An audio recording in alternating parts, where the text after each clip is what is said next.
Today I'm gonna share a plyometric workout I used to add springs to my junior, D1 and pro hockey players. Before we start, I have to say this. As much as I stress the importance of getting bigger and stronger through squatting, deadlifting or Olympic lifting to improve your speed on the ice, lifting weights alone is not enough. To transform into the fastest version of yourself, you must also perform explosive, high velocity movements using your own body weight, because that's what you're moving around on the playing field, your own body. The more power you can generate on those all-important first 2, 3, 4 steps, the more time and space you create for yourself to make a play. So you can explode on a breakaway, back check and steal the puck, or get to a juicy rebound in the slot first and bury it. And that's where plyometric training comes in. It helps you develop that pop, that explosiveness to get your legs going and create separation between you and your opponent. Okay, enough with the build-up.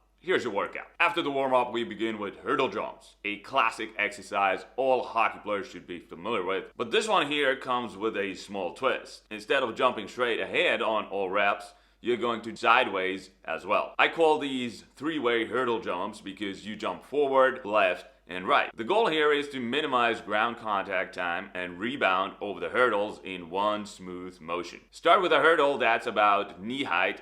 This should feel easy. We just want to check your technique is good before making things more challenging by raising hurdle height. I also have beginners stick the landing on each rep until you get the movement down. In my off-season program, stick landings are a part of a 3-week prep phase where athletes learn to master various jump exercises before we increase difficulty by switching to continuous reps, and from there it transitions into more difficult movements. You can read more about the program at hockeyjumptraining.com. I'll drop the link in the description. Perform 4 sets of 5 jumps, resting 1 minute between sets. Second exercise, the lateral and medial hurdle hop. This one is great as a preparatory drill in a long-term athletic development program. Most training off the ice takes place straight ahead or up and down. Think squats, deadlifts, vertical jumps, broad jumps, sprints. But sports involves a lateral and diagonal, meaning sideways, component as well. Anytime you perform a sharp cut or turn, you're moving sideways and you're doing it off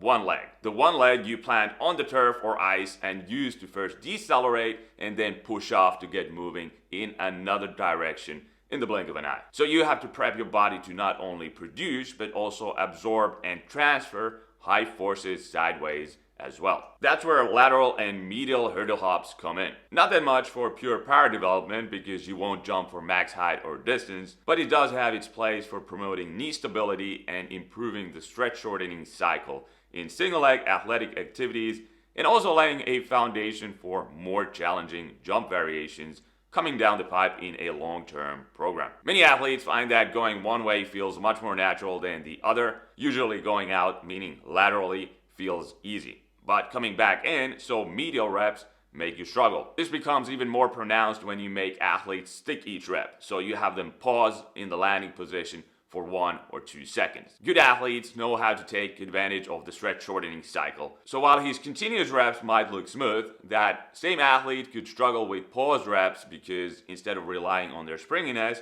they have to decelerate into an isometric hold before continuing with a push-up. That's why every offseason when I take my hockey players through their jump progressions, I have them stick the landing in the first phase of the program. Even if it's a professional player, you would think it would be a waste of time for. But more often than not, I see that's not the case because many athletes who come to me have not trained correctly in the past, so they have obvious shortcomings with technique and body control. Sticking each rep allows us to fix any mistakes before moving on to harder jump exercises. On the lateral and medial hurdle hop, complete 4 sets of 3 reps each way, so that would be 4x, 3 plus 3, with 1 minute of rest between sets. After the 2 jump exercises, we continue with sprints. Not something most people would associate with the word plyometrics, but if you look at how much force top athletes generate at max speeds and how quickly they do so, you'll realize that sprinting is definitely a plyometric activity. You could even argue it's the best plyometric activity an athlete could do. Elite sprinters have ground contact times of less than 0.1 seconds. Especially at top speed, sprinting relies heavily on the stretch shortening cycle to produce tons of force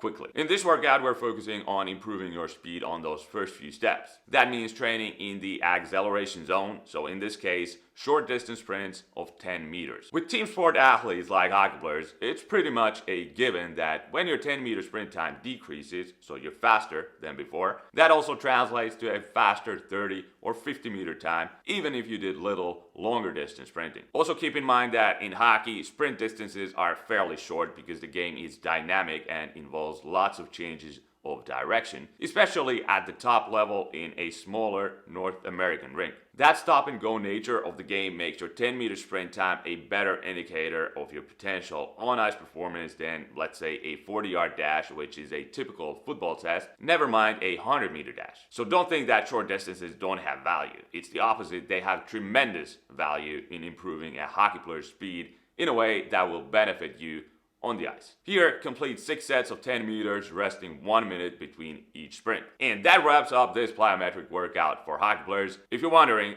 only 3 exercises? That's not enough. Then you need to study how fast athletes are really made. Not in those training montages shared all over social media for likes, where athletes collapse in a puddle of their own sweat after a speed workout. Look at how sprinters, look at how jumpers train to get a true glimpse into how to really develop fast, explosive athletes. Remember that speed and power are highly neural physical attributes. The ability of the brain and nervous system to signal to the muscles what needs to happen next is key. To elicit the best neural training response, volume must stay low but intensity high, meaning each rep, each set is done with 100% effort but in a fresh, recovered state. So the point of a short speed workout like this is to elicit a specific training effect, not make you tired. Because if your speed training makes you tired, you're not training for speed, you're conditioning.